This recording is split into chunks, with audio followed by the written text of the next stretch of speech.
sometimes it takes a long time. Sometimes it does. Not Sometimes today. it doesn't. Not today. Yeah. On it today.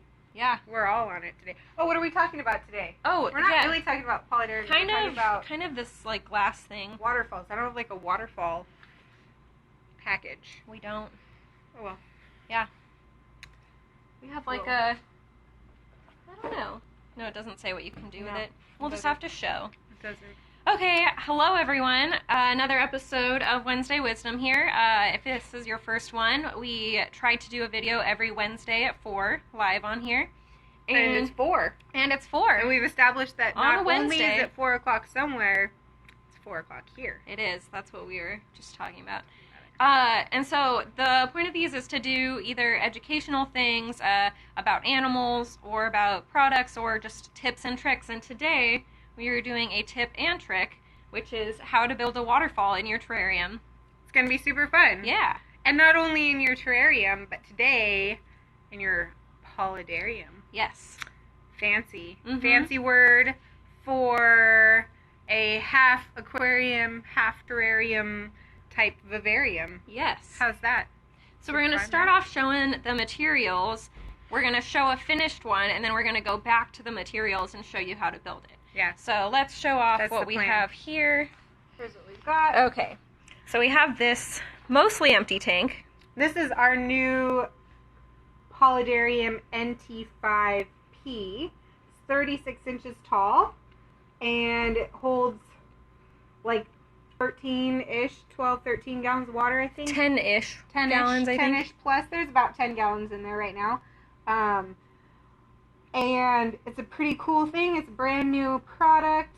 You can have like little nano fishes and shrimps and stuff living in the bottom. You could have a lizard, some frogs, some other arboreal terrestrial animals living in the top. You'll see lots of Paludarium stuff coming out pretty soon, so you guys kind of get a little sneak peek here. And we use this mostly because it does have a very deep base, and so that'll just be easier to show you how to do a waterfall, but you can still do a waterfall in terrariums that have a lower base that don't hold as much water. And the difference there is instead of having a deep-based water feature here, you would use hydro balls and create a water table, some kind like an aquifer type situation where you wouldn't necessarily, you would have more land and the water would go down underneath your substrate into the hydro balls. Yes. So, but today we'll do it in here because this is new and fun. Our other supplies, we've got, I'll bring the package around. This is Paludarium platform. So it's going to prop up all of our land pieces like this cork behind it there. So you can see that in our tank right now. It's right here. So there's a platform and it's got a little substrate tray that you can fill up with eco-earth or ripty soil. We've just put some moss in it for today. But you can put whatever is going to work out best for your pets and your little habitat there. And then it can hold the weight of a lot of your supplies, your decor and stuff like that. You can also plant in it. So if you're going to have terrestrial plants, it's got the base that you can fill up, so you could put in pothos or a lot of other different kinds of plants. And then obviously we have some cork grounds here that we're going to use to build some structure on. And then we've got a Paludarium filter. And that's going to be our pump for the waterfall. This is going to be the pump for the waterfall. And it's going to work 2 different ways because it's also going to filter the water. So if we had fish living in there or shrimps or anything like that, it'll keep the water nice and clean. Interesting fun fact about this guy, it's a brand new filter also, is it has this little trap door on here. So once you get this guy situated in there, you can just... how do you open this door? Oh, they're so hard. I mean, they're not hard, but it's like pushing a pole. I've had so much trouble. So, anyways, you can see how hard that was. As Meredith quickly and simply does it with one thumb. So once this is all situated in there, you can just open up this door. You can pull this guy out, and you can clean and change. Usually, you wouldn't be holding this with your other hand; it'd be in there.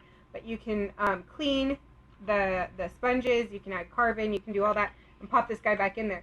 So if you've ever had a terrarium or an aquarium or something like that where you have a submersible filter in there, sometimes they're a little bit more difficult to manage because you have to take the whole thing out when you want to clean it. And with this, you don't have to do that. So you don't have to like disturb your decor if you have aquatic plants, if you have branches or rocks or anything like that in there.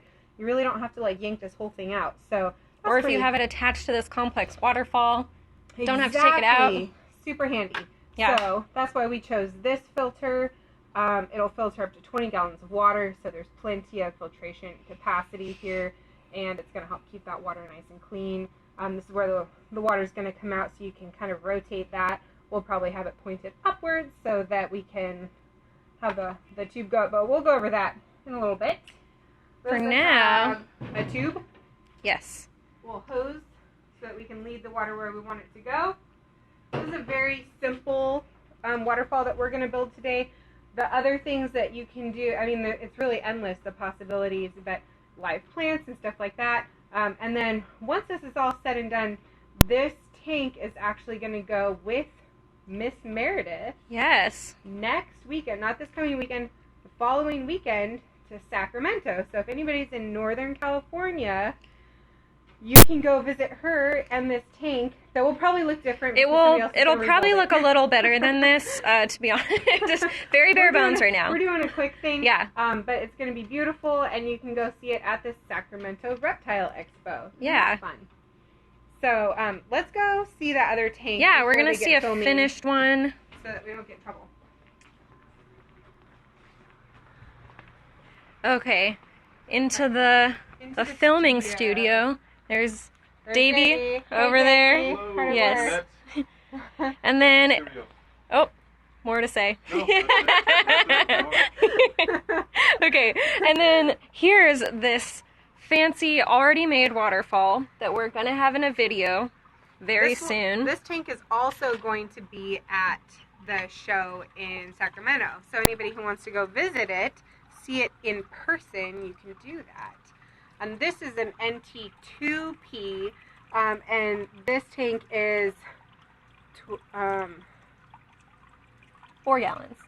of water. But how tall is it? Is it 24? It's 24 inches. Yes. Sorry. This tank is 24 inches tall with a 12 inch by 12 inch base. Holds about 4 gallons, and so it's on the smaller side, but it's great for nanofish, shrimp, snails, little crabs. You could do little frogs in there, some small lizards, little geckos maybe. And then this one you can kind of see is obviously more put together, and it's got a bunch of like this live plants. We've got a waterfall going in there, so we're going to sort of show you a couple of the steps that it takes to create this waterfall situation in the other tank. Yes. But obviously there's a lot more you can do with these tanks by filling them with live plants and stuff like that. For this size tank, what kind of animal would like being in the terrestrial space? So I would say some small tree frogs would do great. Gold dust day geckos, any of the smaller gecko species, arboreal geckos, maybe even a little anole. So mostly your small lizards and frogs will probably do best. If you didn't have fish that you cared about, you could do a garter snake in one of these, because garter snakes eat fish. So you could put, your feeder fish in there. You just wouldn't want to house animals that wouldn't, be compatible with one another together. Yes. Just because they have the space doesn't mean they're going to live happily together. So if you had fancy fishes and a garter snake, you might end up with just a fat, happy garter snake. Yeah.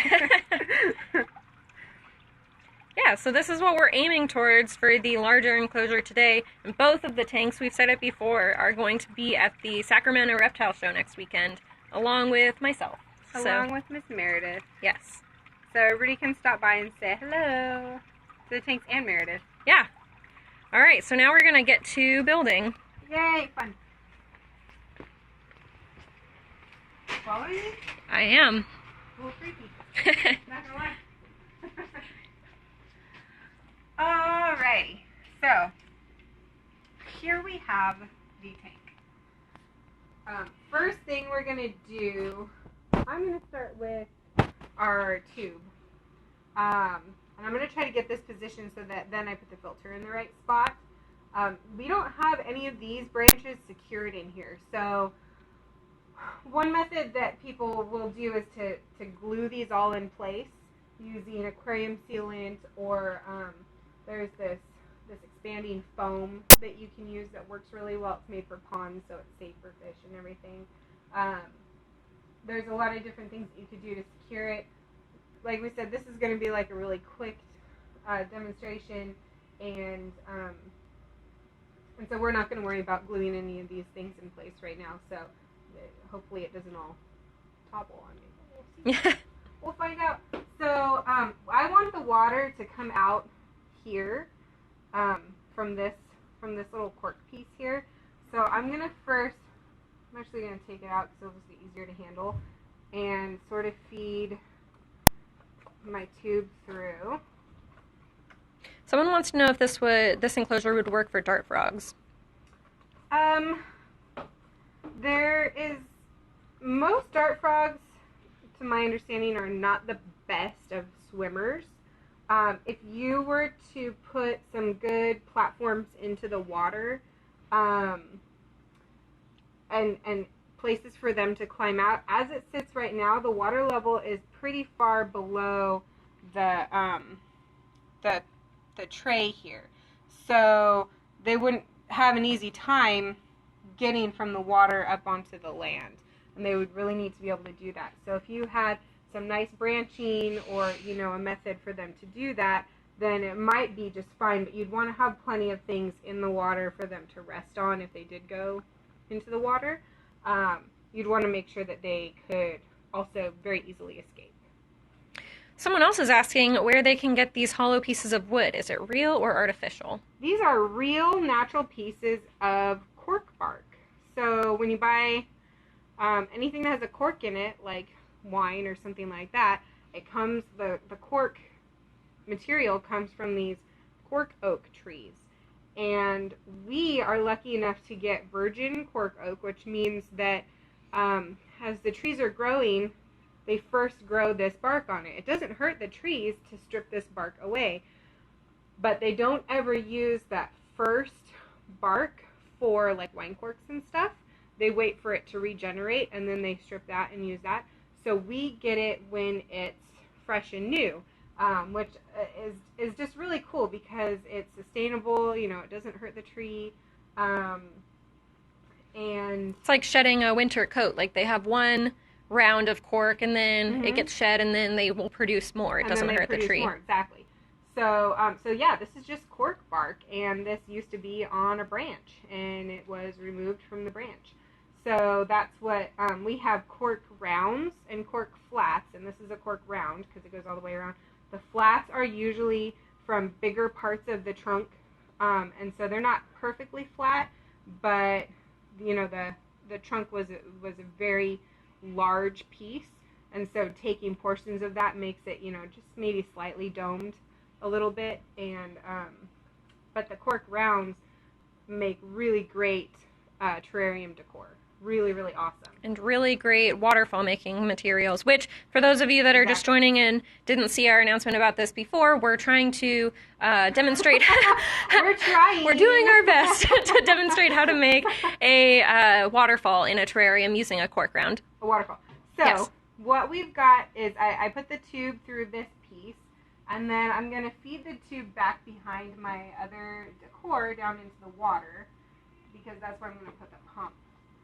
And then this guy, I'm going to try and situate. We can always trim this this tubing later, so I like to start with it longer than necessary, because you never know how long you're really going to end up needing. And sometimes you really want this, this to come way down, because if you wanted the water to go through this branch, for instance, and you left it right here, you might have a lot that kind of drips through. So if you want it to come to the end, you might want your piece of tubing to go close to the end, so that you don't lose a lot of your water on the way. Because these are not, you know, they're imperfect because they're natural, which I love about them. But they'll have holes. Sometimes you might want your final piece to be a little bit loose still so you can adjust it, because if this was like this, the water's probably not going to fill up in here and pour over. It'll find some holes to go back there, so you can sort of adjust the angle that it's sitting at for a while after you've turned the water on and applied power to your pump. So so we'll put that just about there, I think. Yeah, I think So that looks okay? great. Okay. And then I always like to hide my tubing. So there's a lot of different ways to do that. A really easy way is add some bushy plants. So we'll put this guy here. We'll sort of just get that disguised a little bit. You can use live plants. You can use fake plants. You can use ferns, pothos. There are lots and lots of different options. So yeah, and then for those of you just joining, we're not talking about a specific animal today. We're talking about a way to build a waterfall in a terrarium. For this terrarium, we've said a couple times that tree frogs and day geckos and stuff like that would work. But if you're curious about kind of a full list of animals that would work in the top and bottom part, we do have that information on our website. If you go to, I think, zoomid.com/paludarium. I think that's right. where it Yeah. shows up. Yeah. And the Paludarium is a new product, so it's on the front page of our website. It's pretty easy to find. So if you just go to zoomid.com, I'm sure you can find it. Yes. You found us on Instagram. Therefore, you can find more internet things. Okay. So we've got that that in place. We've kind of got the tube hidden a little bit. If this was something that we were going to set up and definitely keep, we'd probably spend a little bit more time and put some more plants and stuff like that in there. But, you know, you get the idea. Now, we're going to put the pump in here. In this terrarium in particular, we have some spaces along the back that are designed to house a cord. So I'm going to take the screen top off and I'll kind of show you those spaces. So there are these slots right here, and it's meant for a cord to be able to come through. There are a couple of pieces that are probably around somewhere. I can steal one from there. Let me go grab another. Just for demonstration purposes. So this one has the clips in place. You can kind of see these things. And those will allow the cord to fit through, but they will not allow crickets to escape. So that's kind of handy. So we'll take that screen off. We'll put this filter, I'm just going to set it in the bottom for a minute. And there's a lot of space for filter media in here, so it takes a second sometimes for it to fill up with water, otherwise it's going to want to bob around. I kind of want to hide my cord just a little, so without getting it wet. I'm going to take it over here. I'm going to feed it up the back.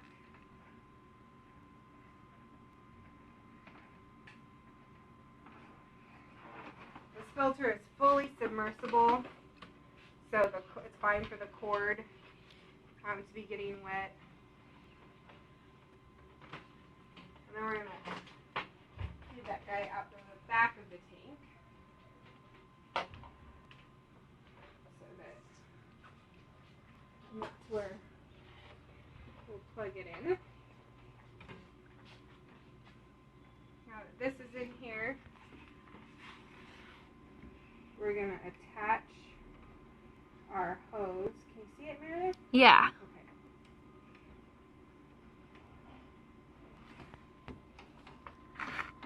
So sometimes it takes a little bit of wiggling, but that's good because we really want a nice tight seal on there, or it's not going to be able to push the water through effectively. So we'll put the tube on there. There we go. Nice and tight. Excellent. And then, ordinarily, I would also probably trim this hose a little bit. So that it's not yeah, because it's the extra length. a little bit long right now. But I think, maybe I for educational purposes, I don't know. It doesn't need to look pretty. Right.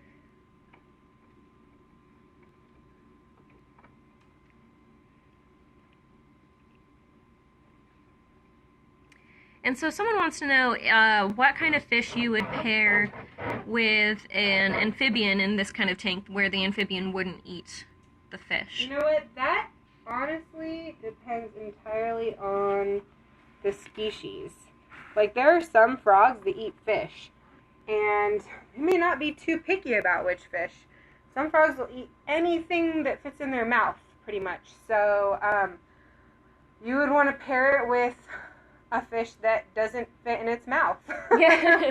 You know, maybe like a, I don't know. Because in this kind of tank, it's a little bit hard since it's a nano aquarium, so you can't put super large fish. So you don't want to put like a giant fish. You wouldn't really want to put a Plecostomus in here necessarily because they get a lot bigger than people realize sometimes. So you would want to use a fish that, that's not going to grow too large for this habitat. So if you have an animal living in your terrestrial or arboreal space that eats fish, you may not want to use fish, or maybe you just use feeder fish, and that's their food source. Some of the feeder guppies or like endlers can be really pretty, so they can serve as ornamental until they get eaten. Or you just skip it and do some snails and shrimp instead. So it might take a little bit of research to figure out which animals are going to be compatible together in a habitat like this, a mixed species type exhibit. I would say for the most part, mixed species is a little bit more advanced than some of the other basic reptile keeping skills. But anybody really could do it. You have to understand that there are some complexities that will go along with it, and to just kind of be ready to be flexible, change things, and maybe you can't do everything you want. You can't have a garter snake and some really pretty little fish because one will eat the other. Yeah, gotta watch out for that garter snake. Garter snake getting hurt. Wow. I really want a garter snake, by the way. Yeah. I've kept garter snakes before. I really enjoy them. And one of the things I enjoy is that they eat fish, and they're so fun to watch them like hunt and do their thing. And feeder fish are actually a pretty easy feeder to deal with compared to some of the other feeders that are out there. So, I think it's cool. But that's up to your preference. Okay, so now we've got our hose in place. We've got our pump in place. You can hide that all the way to the back. It's going to be difficult for us right now because we have such a long hose in there that, like I said, ordinarily we would trim off. But I want to leave it because Andrew's going to work on this tank some more. And he'll probably have a taller waterfall. I just want him to have the equipment to work with.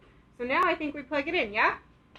Yeah. I think this is the moment of truth. Go. Let's see what happens. There's no telling when we go live, guys. I know. No telling what's going to happen. Yay! We have a waterfall. It's working! And that's what happens. And now we have a waterfall. And it is falling far more beautifully than I expected it to. Yeah. I thought we were going to have to make some adjustments after we got it going, but actually, I think it looks pretty rad. Sometimes you have to adjust the angle of this a little bit. You do want to make sure if you were to do a situation like this that your water is not falling into the tray, because then you'll have a tray full of water, which is probably not what you want. If you do, then you can do that. There are no holes in this particular tray, so it would fill up and probably overflow if you had water flowing into there.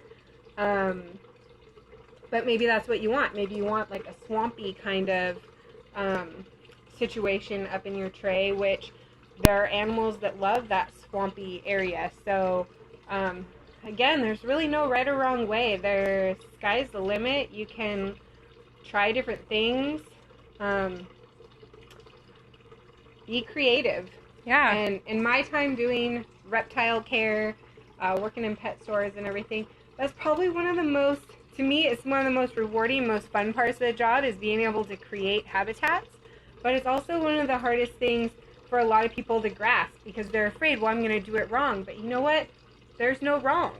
All you can do is try it, and if it turns out how you want, then great. And if it doesn't, then change it. You know, don't be afraid of being creative. Just give it a shot. You know, nobody's gonna judge you unless you do it live, like we did. And then people might judge you. Yeah.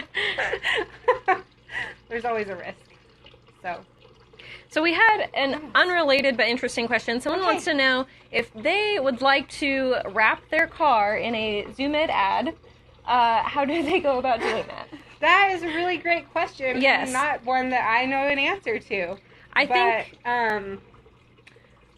I would say if you were to email that question to us, then we could pass it along to the appropriate source and see what kind of answer you get. Absolutely. You know, if you want to do that, zoomed@zoomed.com is a great email to ask that question to. And that'll be sent to our marketing team, and they will let you know. We can always pass it to the right person. Mm-hmm. That would be fun. Have you seen the ZoomEd van driving around? That's what you said. That's what they said, yeah. That they liked ours, and pretty rad. Yeah. Well, geez, anything else? Not that we've been getting questions about. Do we want to go look at different waterfalls? I mean, we have a couple Paludariums. Oh, sure, that would be fun. Do you want to do that? Yeah, let's do that. You guys want to do that? Okay, let's go. And then we call it a day. Yeah? And then just so everyone knows, we do this every Wednesday at 4, and some of the videos that we've made already are on our IGTV channel. And you can watch them there. So over here we have a few different, this one does not have a waterfall in it. Nope. This one also doesn't have a waterfall. This one has a waterfall. Yay! So this one has kind of this trickling waterfall, and if you can see all the way in the back here, which you probably can't very well because it's dark, it's kind of running all the way down the back. So it's not that. A little. Yeah. It's kind of a cave situation, which I think is really cool, you know, and real natural looking. Not all waterfalls are the same. So, again, there's no wrong way to make a waterfall, or a paludarium, or a terrarium, or any of that. You just try it. And if you like it, then you've won. And if you don't like it, then you get to try again. Eventually you'll win. So this one has a bunch of live plants. It also has some artificial plants. We have some aquatic plants and terrestrial plants in here. We've got a couple of tanks. Here's another one. Another waterfall. We go all the way to the end. So here's another waterfall. And this one has a giant day gecko living in this terrarium. And this is another kind of one of those trickly cave type situations. We've got this plant that can be aquatic or terrestrial that has just taken over the top. We have to go in there all the time and prune it. It really needs to be pruned now. But this plant can go into the water. It can live up in the trees. You can see it's really happy under our HID lamp up there. The day gecko is all the way in the back right now. But she runs around through this plant. And she'll go on the branching and everything in there as well. So it's kind of another fun waterfall situation. Do we want to see one that doesn't have the big aquatic feature? Sure. Because I think there's one running. Yeah, there's those, that other day gecko.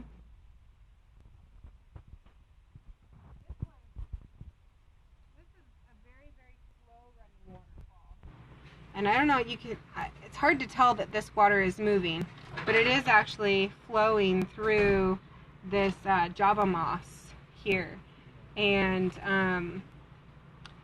this started as an aquatic plant and has worked its way growing up. We've got the cork branch in there, we've got some ferns, there's a day gecko that lives in this habitat as well. And this one doesn't have that deep water feature, it just has a very shallow water feature in the front. And sometimes the water feature is completely filled with rocks, so you wouldn't even know that that there's water. There's no fish in here, just enough to pump to continually be going through that waterfall feature. And I think the last one, this one really has a lot of water stains on it. Here's another one that has a day gecko that lives in there. This one, the plants grow like crazy all the time too. But there's the waterfall in the back. This one has quite a bit of movement. There's water flowing down this way. There's the big fall up there. And again, this doesn't have very much. It doesn't have like a deep water feature in there. It's just very shallow. But having that water moving, we've created a really good environment, and it keeps the water nice and clean. Oh, there's the gecko. You see her being really cute. Oh, I scared no. her. Oh, I'm sorry, sweetie. So she's on the back wall now. She was just pushed up on the branch until I startled her. But so there's some waterfalls. Yeah. Let's not look at the front of this glass. Yeah. It's very pretty. It's so pretty. All right. So there we go. Yeah, so I think we're going to end the video there. Thanks everyone for watching, and make sure you tune in every Wednesday at 4. Wednesday at 4. Oh, and if you have video suggestions, send them to us and see what we can do to make it happen. Please do, because if you leave us to our own devices, you never know what you're going to get. Exactly. Yeah. All right. Bye, everyone. Bye.